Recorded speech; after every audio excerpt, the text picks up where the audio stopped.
दोस्तों, ये कहानी बहुत ही बढ़िया है। अवश्य सुने। सालों पहले परियों की नगरी में एक लाल परी रहती थी।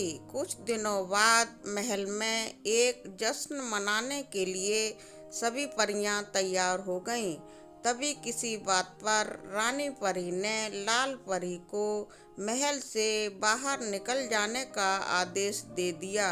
इस बात से उदास होकर लाल परी महल से उड़कर धरती पर आकर एक बाग में छिप गई।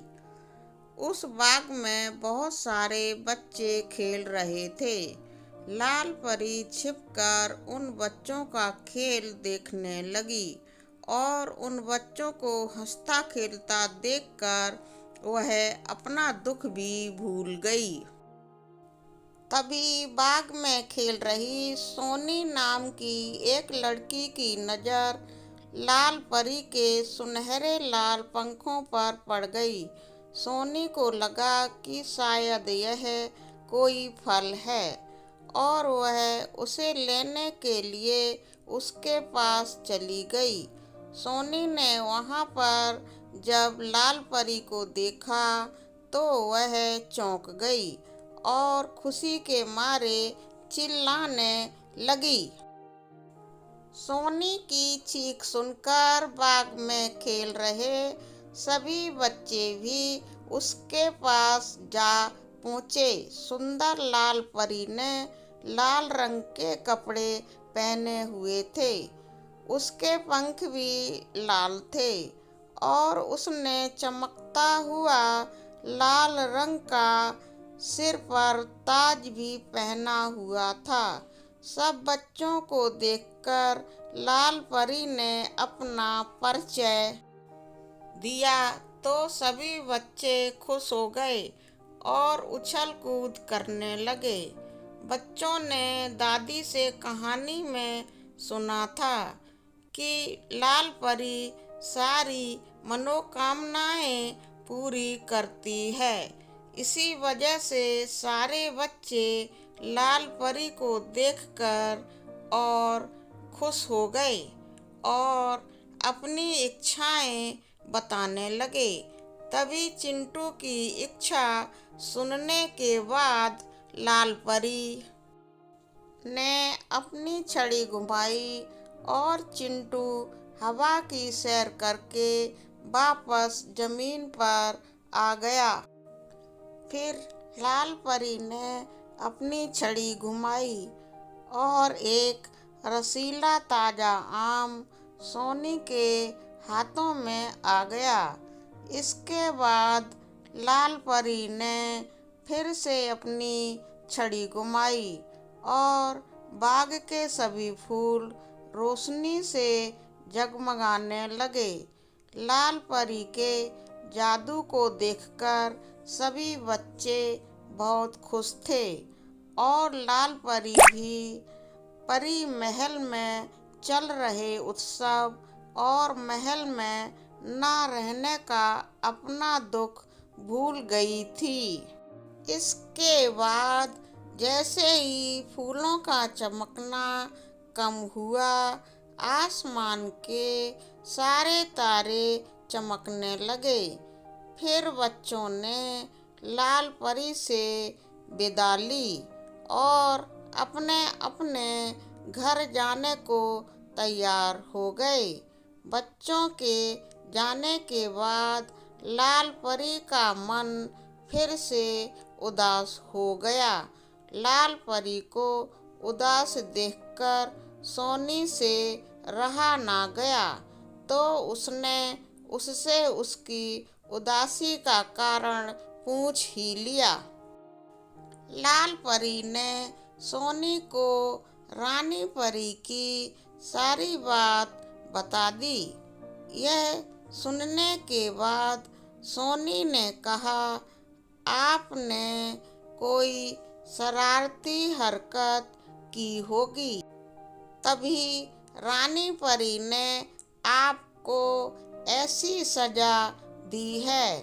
मैं जब भी घर में शरारत करती हूँ तो मेरी माँ भी मुझे कोई ना कोई सजा अवश्य ही दे देती हैं। अपनी सफाई देते हुए लाल परी ने कहा, नहीं, मैंने कोई भी शरारत नहीं की थी। लाल परी की सफाई सुनकर मुस्कराते हुए सोनी ने फिर से कहा, कुछ तो शरारत की ही होगी। इतना सुनते ही लाल परी ने अपनी छड़ी और अपनी नजरें सोनी से चुरा लीं। नजरें नीची करते हुए लाल परी ने कहा, हाँ, मैंने एक शरारत की थी। नोटू बौना सीढ़ी पर खड़ा होकर परी महल के सबसे ऊंची घड़ी की सफाई कर रहा था। मैंने सीढ़ी को हिला दिया था। डर के मारे वह घड़ी की सुई पकड़कर उसी पर लटक गया और परी महल के सबसे बड़ी घड़ी की सुई टूट गई थी। उस घड़ी की सुई टूटने के कारण घड़ी रुक गई और परीलोक में सब रुक गया था। इसके बाद रानी परी ने अपनी जादू से सब कुछ ठीक किया और इसी वजह से गुस्सा होकर उन्होंने मुझे महल के बाहर भेज दिया, जबकि इसमें मेरी कोई गलती नहीं थी।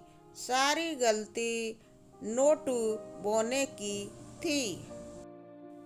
लाल परी की बात सुनकर सोनी ने कहा, मेरी माँ कहती हैं कि अगर हम अनजान होकर कोई गलती करते हैं तो उसके लिए माफ़ किया जा सकता है, लेकिन अगर जानबूझकर कोई गलती की जाए तो उसके लिए सजा देनी चाहिए। तो अब आप ये बताओ कि क्या आपने उस सीढ़ी को जानबूझकर हिलाया था या गलती से? लाल परी ने बहुत ही धीमी आवाज में कहा, जानबूझकर। क्या अगर मैं अब रानी परी से अपनी इस गलती के लिए माफ़ी मांगूं तो क्या वो मुझे माफ़ करेंगी? सोनी ने कहा, हाँ, बिल्कुल। मेरी माँ ने यह भी बताया है कि अगर कोई कार्य सच्चे मन से किया जाए तो वह जरूर सफल होता है। इसके बाद लाल परी ने सोनी से कहा कि वह उसकी तरफ से उसकी माँ को धन्यवाद करे और अपनी जादुई छड़ी घुमाकर अगले ही पल में सोनी को उसके घर पहुंचा दिया। सोनी की माँ के विचारों को सुनने के बाद लाल परी ने अपने में ठान लिया कि अब वह परीलोक की सबसे अच्छी परी बनेगी।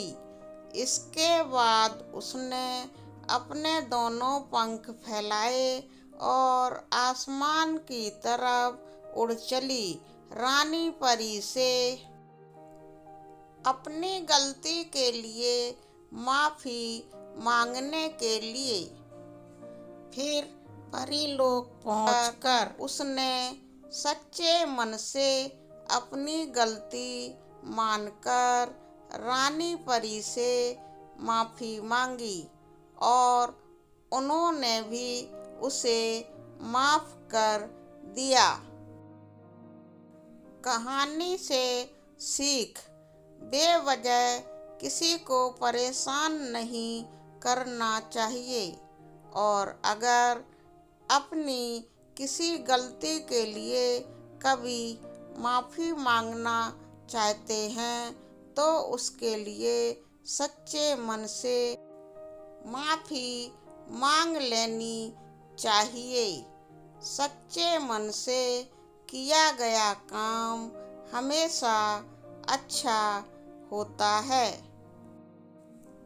दोस्तों, लाल परी की सीख भरी मेरी यह कहानी अगर आपको अच्छी लगी हो तो प्लीज़ मेरे चैनल को एजुकेशन मोरल स्टोरीज को अवश्य सब्सक्राइब कर लें और आगे आने वाली सभी कहानियों को सुनने के लिए बेल आइकन को भी अवश्य ही दबाएं।